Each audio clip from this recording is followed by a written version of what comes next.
ہے کہ حضرت عمر فاروق رضی اللہ تعالیٰ ان کے دور میں بھی کس طرح کا واقعہ پیش آیا۔ ایک نوجوان تھا، حسین و جمیل تھا، اللہ نے حسن عطا کر رکھا تھا بڑا۔ اس نے جب بھی نماز پڑھنے کے لیے آنا نا تو راستے میں ایک عورت تھی، اس کی نظر پڑتی، اور یہ کہا گیا ہے کہ جو نظر ہے یہ شیطان کے تیروں میں سے ایک تیر ہے حضرت، اسی لیے تو حضرت جی نظریں جھکا کے چلنے کا حکم دیا گیا ہے، کیونکہ جو نظر ہے یہ شیطان کے تیروں میں سے ایک تیر ہے حضرت جی۔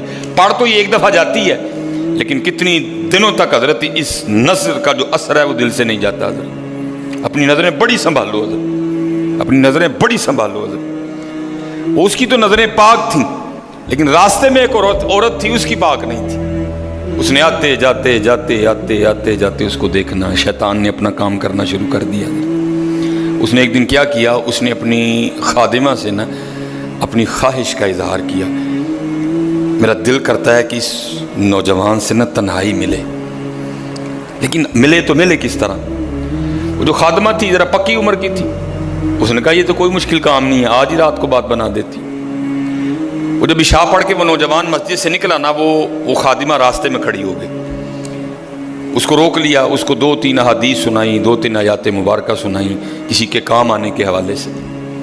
ہمارے گھر میں مرد کوئی نہیں ہے، کچھ وزنی سا سامان اٹھانا ہے، اگر آپ اٹھا دیں تو بڑی نوازش ہوگی، اللہ راضی ہوگا، اللہ کے رسول راضی ہوں گے، کہ کوئی مسئلہ نہیں۔ اسی طرح ہوا حضرت، وہ گھر لے گئی، پچھلے کمرے میں لے گئی، وہ جیسے کمرے میں داخل ہوئے وہ عورت پہلے موجود تھی، اس نے جناب اندر سے چٹکنی لگا لی اور اس کے سامنے اپنی خواہش کا اظہار کیا۔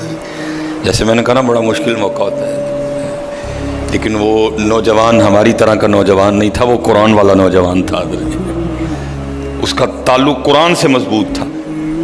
اس کو یہی آیت یاد آئی، وَلِمَنْ خَافَ مَقَامَ رَبِّهِ جَنَّتَانِ، جو اپنے رب کے حضور کھڑا ہونے سے ڈر گیا، موقع بھی تھا، طاقت بھی تھی، عمر بھی تھی، خواہش بھی تھی، پھر بھی ڈر گیا، نہیں نہیں نہیں میرا اللہ دیکھ رہا ہے، میں کل اپنے اللہ کے حضور کون سا منہ لے کے جاؤں گا، کس طرح اللہ اور اللہ کے رسول کی بارگاہ میں کل جاؤں گا۔ سارا کچھ کر سکتا تھا، کوئی تیسرا نہیں تھا، لیکن کیا نہیں، میرا اللہ دیکھ رہا ہے ادھر۔ وہ ایسا خوف طاری ہوا، ایسا خوف الہی طاری ہوا، گش کھا کے گر گئے نیچے۔ اب عورت ڈر گئی، آگے بڑھ کے کسی نے نبض نہیں دیکھی کہ زندہ ہے کہ شہید ہو گئے، انہوں نے سمجھا کہ شاید مر گئے۔ اس نے دروازہ کھٹکھٹایا، باہر سے اس نے خادمہ نے دروازہ کھولا، اس نے کہا یہ تو مر گیا۔ اس نے کہا یہ بھی کوئی مشکل بات نہیں، بھائی نام تو اس پہ لگے گا نا جس کے گھر سے لاش برآمد ہوگی، تم ٹانگے پکڑو میں ہاتھ پکڑتی۔ انہوں نے تھوڑا سا محنت مشقت کر کے نا اٹھا کے جو باہر کوڑا پھینکنے کی جگہ تھی نا، اس نوجوان کو پھینک دیا۔ اب رات پڑ گئی، بیٹا گھر نہیں آ رہا، باپ پریشان تھا۔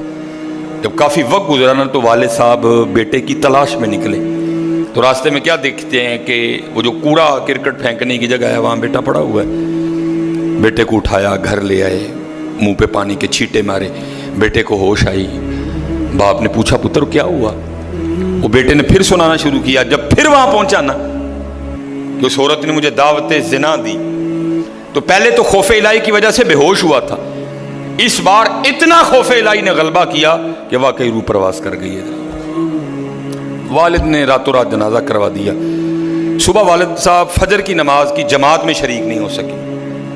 جب نماز سے فارغ ہوئے نا تو امیر المومنین حضرت سیدنا عمر بن خطاب رضی اللہ تعالیٰ نے پوچھا بھائی وہ آج ہمارا فلاں مقتدی کیوں نہیں آیا؟ لوگوں نے ساری بات سنائی، حضرت جوان بیٹا تھا، انتقال کر گیا، رات ہی کو جنازہ ہو گیا، شاید اس وجہ سے حضرت نہیں جماعت میں تشریف لا سکے۔ آپ نے فرمایا چلو اپنے بھائی کے غم میں شریک ہوتے ہیں۔ حضرت سیدنا عمر فاروق رضی اللہ تعالیٰ عنہ آئے، باتیں ہوتی رہیں، آپ نے بیٹے کے انتقال کی وجہ پوچھی، بیٹے نے ساری بات سنائی۔ آپ نے فرمایا اچھا تیرے بیٹے کا انتقال خوف الہی کی وجہ سے ہوا ہے؟ تو اللہ تو فرماتے ہیں وَلِمَنْ خَافَ مَقَامَ رَبِّهِ جَنَّتَانِ، اور جو ہمارے رب حضور کھڑا ہونے سے ڈر گیا اس کے لیے 2 جنتیں ہیں۔ تو چل پھر مجھے ذرا اپنے بیٹے کی قبر پہ لے کے چل حضرت ہے۔ لکھا ہے حضرت عمر فاروق اب اس کے بیٹے کی قبر پہ تشریف لے، اس کی قبر پہ کھڑے ہو کے اس نوجوان کو باہر سے مخاطب کر کے فرماتے ہیں، اللہ فرماتے ہیں وَلِمَنْ خَافَ مَقَامَ رَبِّهِ جَنَّتَانِ، اور جو اپنے رب کے حضور کھڑا ہونے سے ڈر گیا اس کے لیے 2 جنتیں ہیں۔ اے نوجوان اب آگے تو بتا، اللہ نے تجھے 2 جنتیں دیں کہ نہیں دیں؟ تو لکھا ہے قبر سے جواب آتا ہے امیر المومنین، رب سچا، رب کا رسول سچا، رب کا قرآن سچا، میں جیسے ہی قبر میں آیا ہوں اللہ نے مجھے 2 جنتیں عطا کر دی ہیں۔ بچو اس سے بچو حضرت، اس دور کا سب سے بڑا فتنہ حضرت، اس سے بچو حضرت، اور خود نہیں بچا جاتا حضرت، اپنے اللہ کے حضور بار بار گڑ گڑاؤ یا اللہ سانو بچا لے۔ اور پھنسایا حضرت ہمیں انہوں نے اس طرح ہے، ہمارے معاشرے کو انہوں نے اس طرح کا بنا دیا ہے کہ یہاں زنا بالکل بری چیز نہیں سمجھی جا رہی، لوگ فخر سے بتاتے ہیں، اور یہ قرب قیامت کی نشانی ہے۔ لوگ گناہ کر کے فخریہ بتایا کریں گے۔ آج کا نوجوان فخریہ بتاتا ہے، جی میری اتنی گرل فرینڈز ہیں، آج کا نوجوان فخر سے بتاتا ہے یہ قرب قیامت ہے، یہ نشانی ہے قیامت کی۔ لوگ گناہ کر کے ڈریں گے نہیں بلکہ فخریہ بتایا کریں گے، ہاں جی میں یہ گناہ کر رہا ہوں اور اتنی جگہ کر رہا ہوں میں یہ گناہ۔ لیکن کیا ہوگا، نیکی مشکل ہو جائے گی۔ آج حضرت جی آپ دوسرا نکاح کر لیں، اللہ سنت ہے، قرآن میں اللہ خود کہہ رہے ہیں فَإِن تَابَ لَكُم مِّنَ النِّسَاءِ مَثْنَىٰ وَثُلَاثَ وَرُبَاعَ۔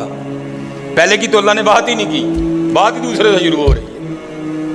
مِّنَ النِّسَاءِ مَثْنَىٰ وَثُلَاثَ وَرُبَاعَ، پہلے کی بات ہی نہیں ہوئی، بات ہی دوسرے سے شروع ہو رہی ہے۔ جتنی مرضی گرل فرینڈ رکھ لیں آپ کو کوئی برا نہیں سمجھے گا، بلکہ لوگ آپ کے جانے کے بعد بڑا خوش ہو گئے کہ یار بڑا رنگین مزاج آدمی ہے۔